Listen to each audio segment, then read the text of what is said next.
Woodrow Wilson's Tie by Patricia Highsmith. Suddenly, a woman cried out in terror, and at the same time a man shouted, "My God, it's real!" Madame Thibault's Hall of Waxworks attracted a lot of visitors. The front of the building was bright with red and yellow lights, even during the day.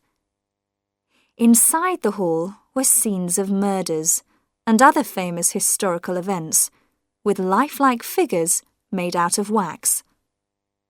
Clive Wilkes loved the place, both the outside and the inside. He was a delivery boy for a small supermarket, so he was often able to find some free time during the day to stop and visit the waxworks. At the entrance to the hall, there was a man sitting at a desk selling tickets. Then, after passing through a dark area, you came to the main hall.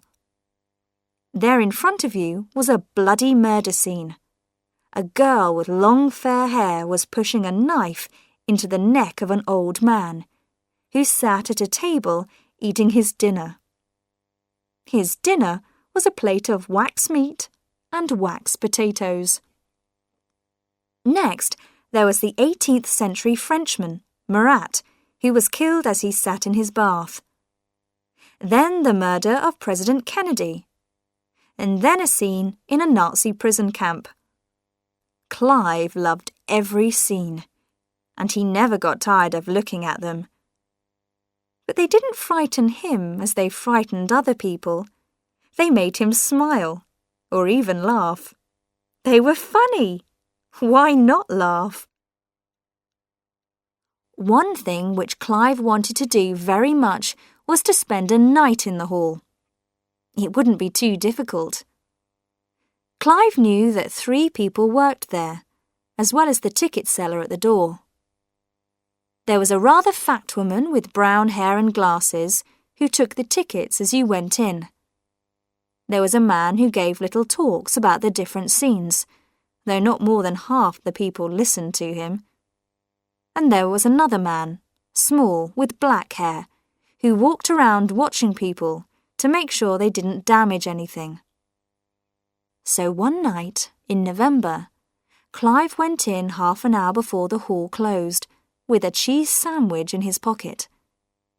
He hid himself in the shadows and listened to the 3 people as they got ready to leave. The woman, whose name was Mildred, got the money box from Fred, the ticket seller, and took it into a room at the back of the hall. Fred left by the front door, the others by the back. First Mildred, then the taller man, then the small one. When Clive heard the door shut and the key turn in the lock, he waited for a moment in the beautiful silence. Then he went to look at the room at the back where they kept their coats, because he had never seen it. They seemed to use it as an office. There was an old desk there. Next to the room was a toilet. In a drawer in the desk was the wooden money box, but he wasn't interested in the money. Clive started to enjoy himself. He found the lights and put them on, so that the scenes were all lit up. Now he was alone, so he could touch things as well as look at them. He stood next to the figures and touched their faces. He ate his sandwich and sang a few songs.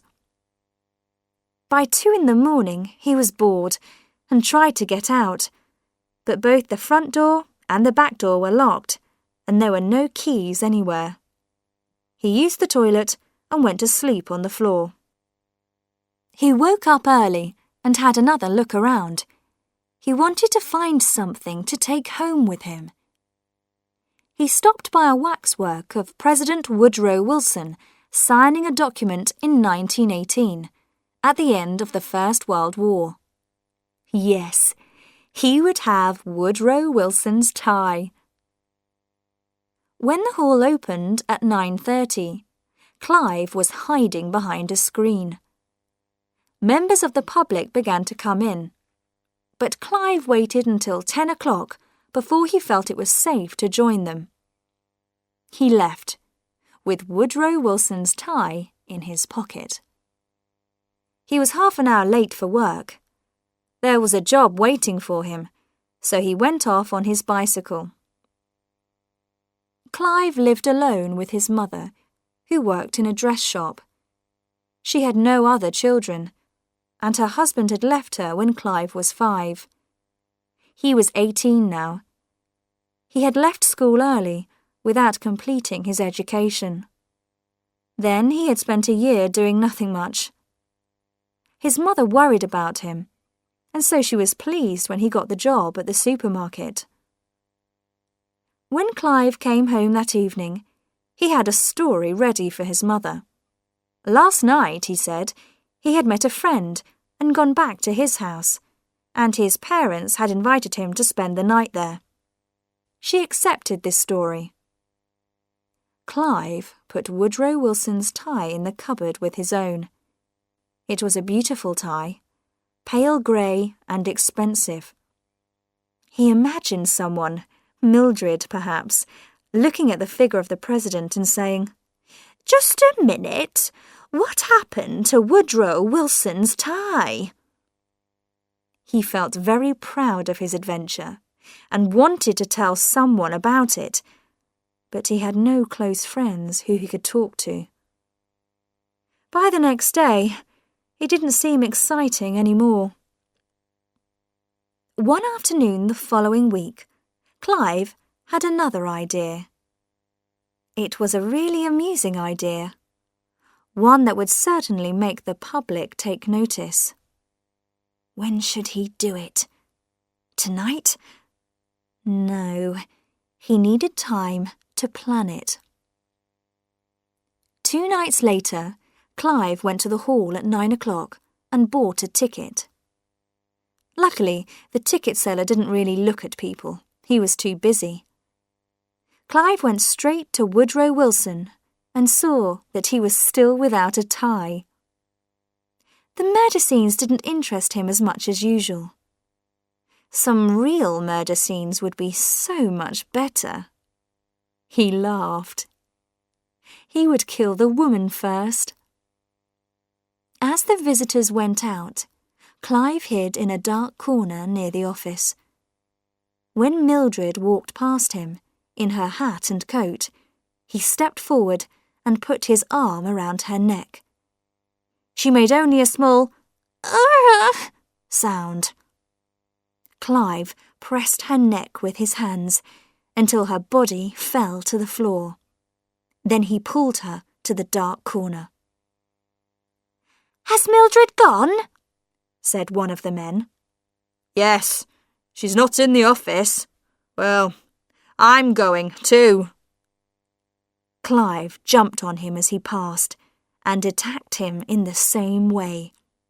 The job was more difficult because the man fought hard, but Clive managed to knock his head against the wall. It was the taller man who gave the talks. "What's happening?" The small, dark man appeared. This time, Clive tried to hit him on the chin. He missed and hit him in the neck. The man was unconscious now, so Clive was able to knock his head against the wall too. They all seemed to be dead. Blood was pouring from the heads of the 2 men, and the woman was bleeding a little from the mouth. Clive found the keys in the second man's pocket. There was a pocket knife there, which he took too. Then the taller man moved a little. Clive opened the pocket knife and pushed it into his neck 4 times. They were all dead now, and that was certainly real blood coming out, not the red paint of the wax figures. Clive turned on the lights, which lit up the scenes, and began the interesting job of choosing the right places to put the bodies. The woman should certainly go in Marat's bath. Clive thought of taking off her clothes, but decided against it, because she would look much funnier sitting in a bath with a coat and hat on. He took the figure of Murat out of the bath, carried it into the office, and placed it on the desk. Then he carried Mildred to the bath and put her in. God, she looked funny. Now for the men. He decided that the man whose neck was cut would look good in the place of the old man who was having dinner. After all, the girl with the long fair hair was pushing a knife into his neck. The figure of the old man was in a sitting position, so Clive put him on the toilet. He looked so funny there, with a knife in one hand and a fork in the other, waiting for something to eat. Clive laughed and laughed. Last, the little man. Clive looked around and noticed the Woodrow Wilson scene. The figure of the president was sitting at a large desk, signing a paper. That was an excellent place, Clive thought, for a man whose head was cut open and bleeding. He managed to take the wax pen out of Wilson's fingers, carry him into the office, and put him on the chair at the desk. His arms were in a position for writing, so Clive found a pen on the desk to put into his right hand. Now he could put the little man in Woodrow Wilson's place. He lifted him up onto the chair, but his head fell forward onto the desk, and Clive could not make his hand hold the pen. At last, it was done. Clive smiled. Then he realised that every part of his body was tired. Now that he had the keys, he could get out, go home, and sleep well in his own bed. He wanted to be ready to enjoy tomorrow. There was some blood on his coat, so he must throw it away somewhere. But he needed a coat. He took one off a wax figure, which was about his size, and put that on. Then he used the inside of his own coat to clean off any possible fingerprints from places he had touched. He turned off the lights and found his way to the back door. He locked it behind him and dropped the keys on the ground. In the street was a box with some old newspapers, empty cans and plastic bags in it, where he hid the coat. Clive slept very well that night. The next morning, he was standing across the street from the hall when the ticket seller arrived just before 9:30. By 9:35, only 3 people had gone in, but Clive could not wait any longer, so he crossed the street and bought a ticket. The ticket seller was telling people, "Just go in. Everybody is late this morning." He went inside to put on the lights, and Clive followed him. There were 4 other customers now. They looked at Mildred in her hat and coat, sitting in Murat's bath, without noticing anything strange about her. 2 more people came in. At last, by the Woodrow Wilson scene, a woman said to the man with her, "Was someone shot when they signed that document at the end of the war?" There was blood, real blood, on the papers on the desk. By now, they were dark red. "I don't know. I don't think so," the man answered. Clive wanted very much to laugh, but he managed not to. Suddenly, a woman cried out in terror, and at the same time a man shouted, "My God, it's real!" Another man was examining the body with its face in the meat and potatoes. "The blood's real! It's a dead man!" The ticket seller, Fred, came in. "What's the trouble?"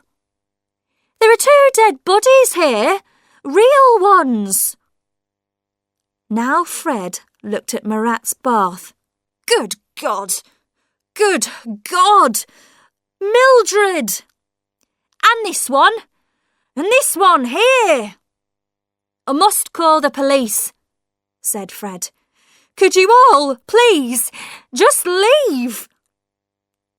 He ran into the office, where the telephone was, and Clive heard him cry out.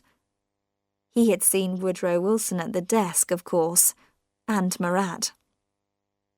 Clive thought it was time to leave, so he did.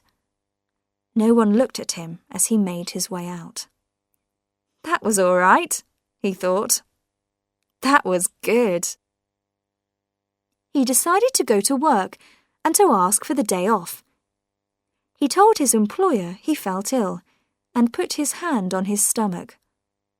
Old Mr. Simmons had to let him go. Clive wanted to take a long bus ride somewhere. He didn't know why he wanted to do this, but the need was very strong. He had brought all his cash with him, about $23, and now he bought a ticket for a bus going west for $7 one way. This took him, by the evening, to a town in Indiana. There was a cafe here where the bus stopped. As he went in, he saw newspapers on sale. There it was, in big letters. Mystery Killer. 3 dead in Waxworks Hall. He bought a paper and read it at the bar drinking beer. This morning at 9:30, ticket man Fred Keating and several visitors to Madame Thibault's waxworks discovered 3 real dead bodies. They were the bodies of Mrs. Mildred Veery, aged 41, George Hartley, 43, and Richard McFadden, 37, all employed at the hall. Police believe the murders happened at about 10 yesterday evening. Because the bodies were put in place of wax figures, police are looking for a killer with a sick mind. Clive laughed over that. Sick mind? But he was sorry that there were no details about the really amusing things: the old man sitting on the toilet, the man signing the document with his head broken and bleeding. 2 men were standing at the bar beside him. "Did you read about the murders at the waxworks?" he asked one of them. "Not really." He didn't seem interested. "You see, I did them," said Clive. He pointed to a picture of the bodies. "That's my work." "Listen, boy," said the man. "We're not troubling you, and don't you trouble us." They moved away from Clive. Clive slept in the street that night. On the road the next day, he waved at a passing car, which took him to another town, nearer his hometown. That day's newspapers did not have any more news about the murders. In another cafe that evening, he had a similar conversation, this time with 2 young men. They didn't believe him either.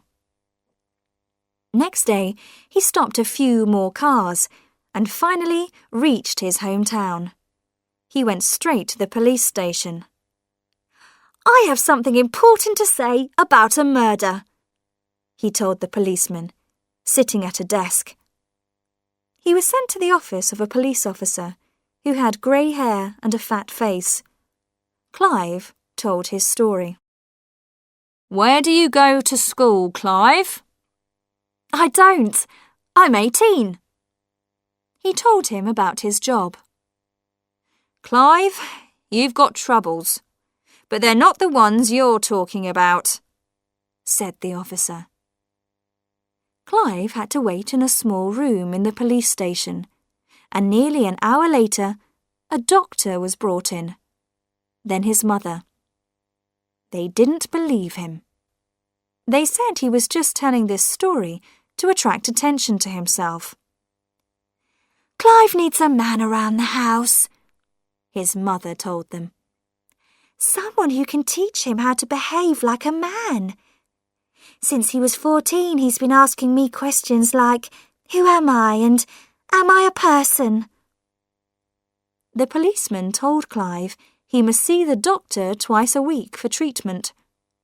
Clive was very angry.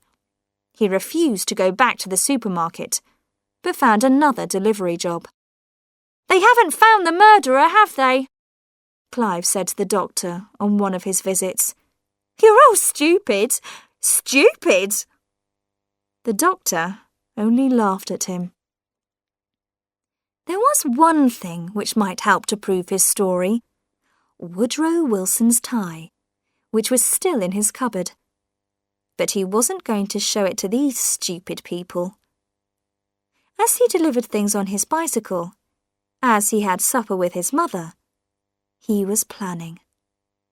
Next time, he would do something really big.